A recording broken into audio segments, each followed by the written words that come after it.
Hello students, welcome once again in Shri Shyam study point. और जैसा कि आपको पता है कि प्रीवियस लेक्चर के अंदर हम पढ़ रहे थे फंडामेंटल यूनिट ऑफ लाइफ जो कि सेल होती है, और उसी को आज हम कंटिन्यू करेंगे। लास्ट वीडियो के अंदर हमने एक्टिव और पैसिव ट्रांसपोर्ट के बारे में पढ़ा था, ठीक है। तो today we will discuss about the another type of transport across the plasma membrane, उसके बारे में हम पढ़ेंगे।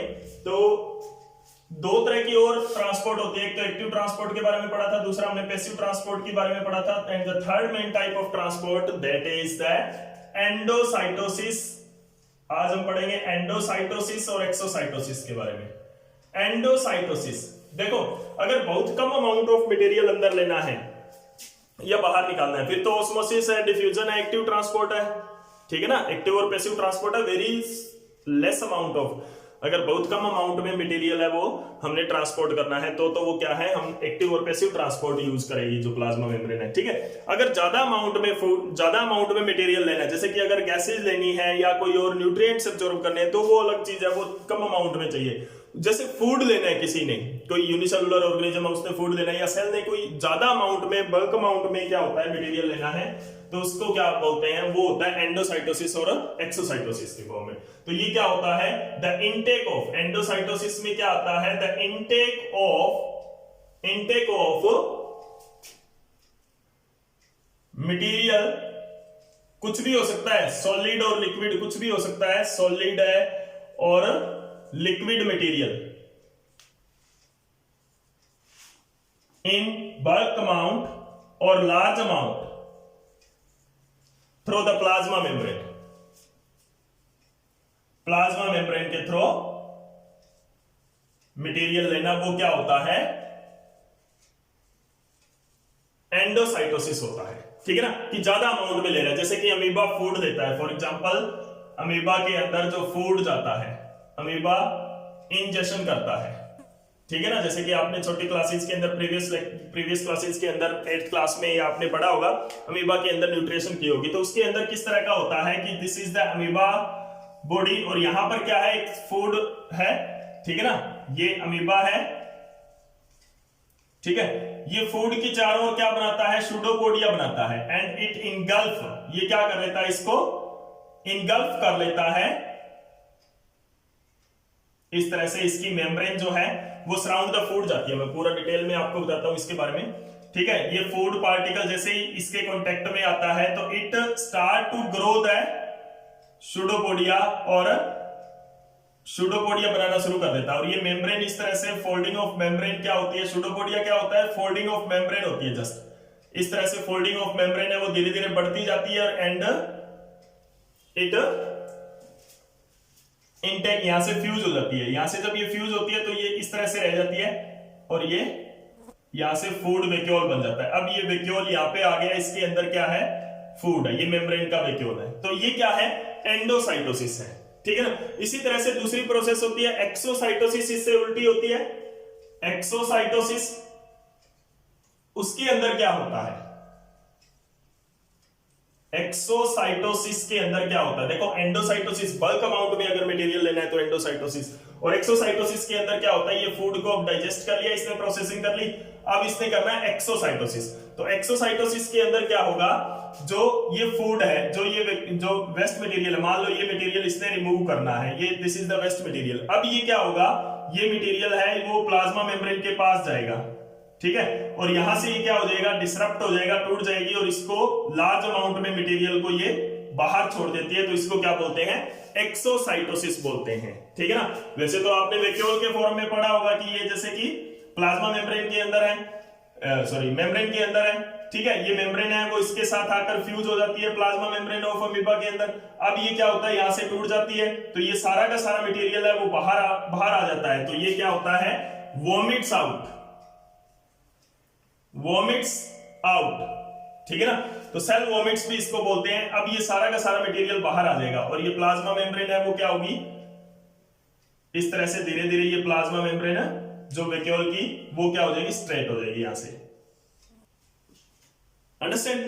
तो ये क्या है, एक्सोसाइटोसिस है। एक्सोसाइटोसिस को मैं दोबारा थोड़ा बता देता हूं डायग्राम से आपको, कि this is the plasma membrane, इसके अंदर ये मटेरियल है, इसको इसने बाहर रिमूव करना है, वैक्यूल के अंदर है ये मटेरियल, ठीक है, ये प्लाज्मा मेम्ब्रेन के पास लग जाएगा, it fuse with the plasma membrane, plasma membrane के साथ फ्यूज हो जाएगा।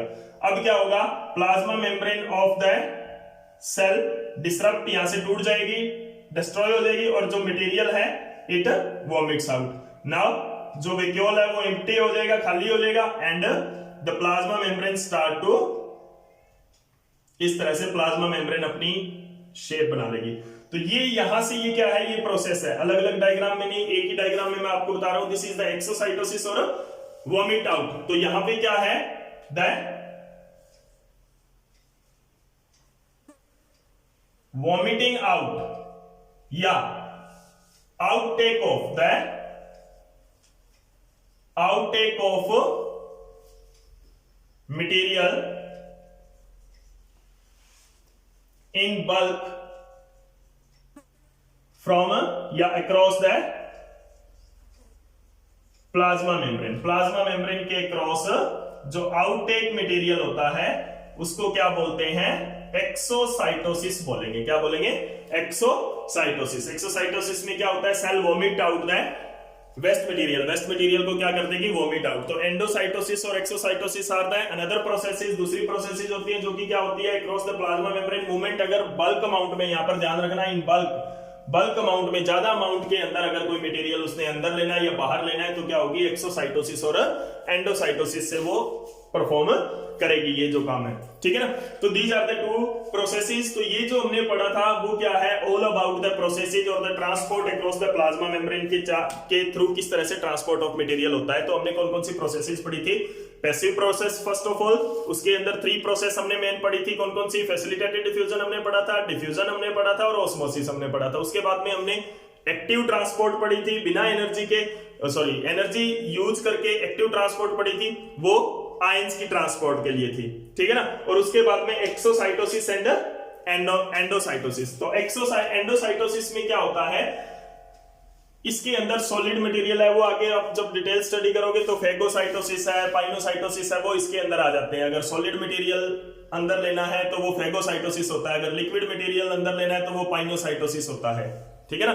तो pino endocytosis, pino exocytosis are the 2 types, ठीक है ना। तो इतना ज्यादा डिटेल में अभी जाने की जरूरत नहीं है, लेकिन अगर आपसे पूछे कि फेगोसाइटोसिस और पाइनोसाइटोसिस में क्या डिफरेंस होता है, तो these are the types of endocytosis. और लेकिन जो फेगोसाइटोसिस में सॉलिड मटेरियल है वो क्या होता है, इनटेक होता है, और पाइनोसाइटोसिस में क्या होता है, लिक्विड मटेरियल का इनटेक होता है, इन बल्क लार्ज अमाउंट के अंदर लिक्विड मटेरियल का इनटेक होता है, ठीक है ना। तो these are the 2 main processes if the cell have to intake और outtake the large amount of material. अगर सेल को ज्यादा अमाउंट में मटेरियल चाहिए तो क्या है, ये दोनों प्रोसेसेस उसने परफॉर्म करनी है, ठीक है ना। उसके बाद में हम आते हैं प्लांट सेल के अंदर एक और मेम्ब्रेन होती है, एक और कवरिंग होती है सराउंडेड, जैसे कि हम प्लाज्मा मेम्ब्रेन के बारे में हम पढ़ रहे थे कि जो सेल है, कंपोनेंट्स ऑफ सेल्स के बारे में हम के टॉपिक में हम प्लाज्मा मेम्ब्रेन पढ़ रहे थे।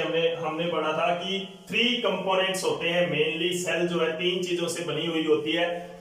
क्या क्या थे वो, पहला हम पढ़ रहे थे प्लाज्मा मेम्ब्रेन, दूसरा हमने किया था साइटोप्लाज्म और तीसरा न्यूक्लियस। तो प्लाज्मा मेम्ब्रेन के बारे में हम पढ़ रहे थे, स्ट्रक्चर ऑफ प्लाज्मा मेम्ब्रेन पढ़ा, उसके बाद में फंक्शंस ऑफ प्लाज्मा मेम्ब्रेन पढ़ा, और अब हम कर रहे थे transport across the plasma membrane, ठीक है।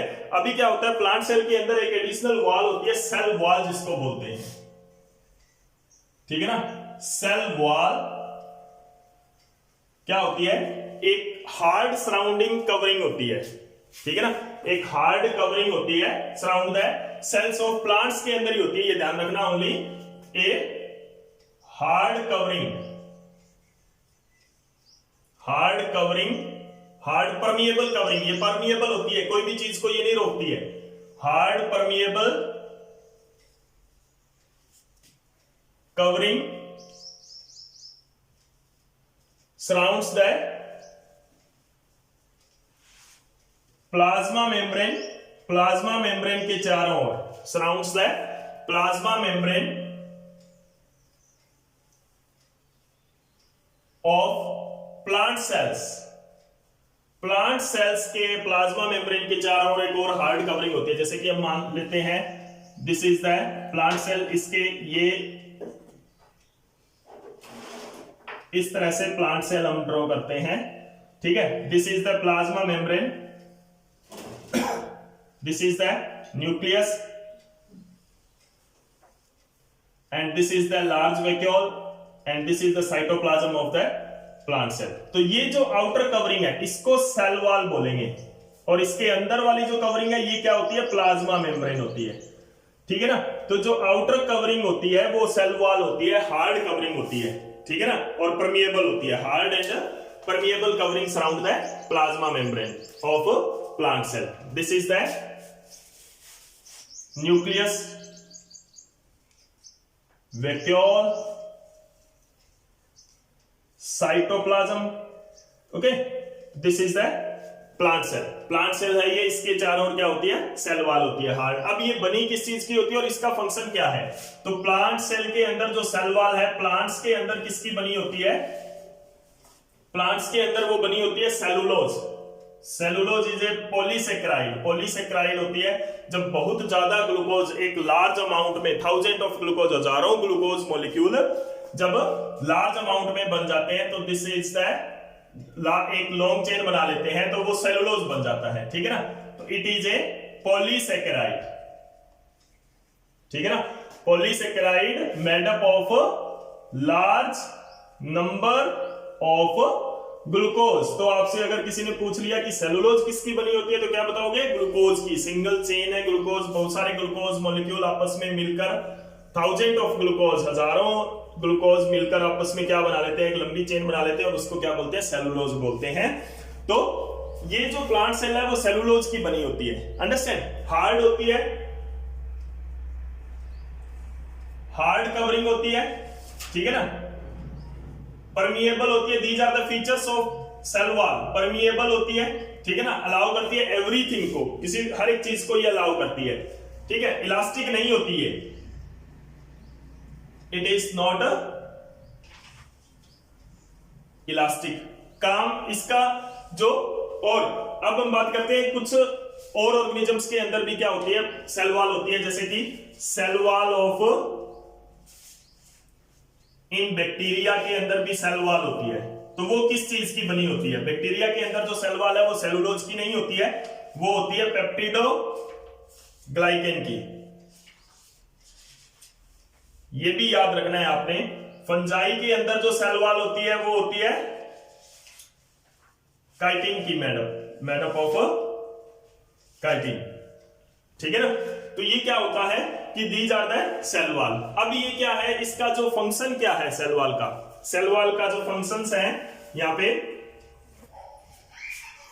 Functions of the cell wall क्या है कि इट प्रोवाइड प्रोटेक्शन। सबसे पहला फंक्शन क्या है? It provide protection to cell. Cell को ये क्या करती है? प्रोटेक्ट करती है। दूसरा क्या करती है ये?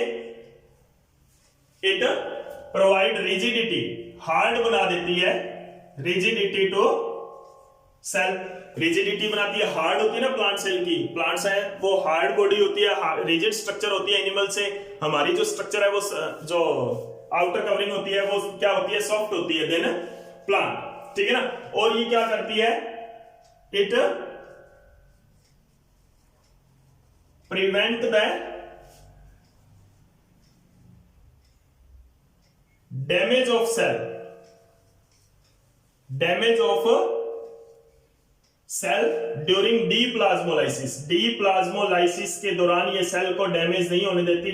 डीप्लाज्मोलाइसिस और प्लाज्मोलाइसिस क्या होते हैं वो हम आगे पढ़ेंगे कि प्लाज्मोलाइसिस और डीप्लाज्मोलाइसिस क्या होते हैं। मटेरियल का इंटेक जब बहुत ज्यादा हो जाता है तो सेल है वो स्वॉलन हो जाती है, ठीक है ना।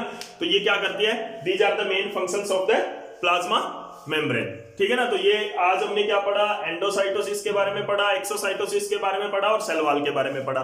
तो ये सेल वॉल, एक चीज का ध्यान रखना, सेल वॉल प्लांट सेल के अंदर ही होती है मेनली, ठीक है ना। और इसके जो फंक्शंस हैं वो क्या है? It provide rigidity to the cell, cell को रिजिडिटी प्रोवाइड करती है, प्रोटेक्शन करती है सेल को, और prevent the damage of cell during deplasmolysis के दौरान सेल को डैमेज होने से ये बचाती है, ठीक है ना।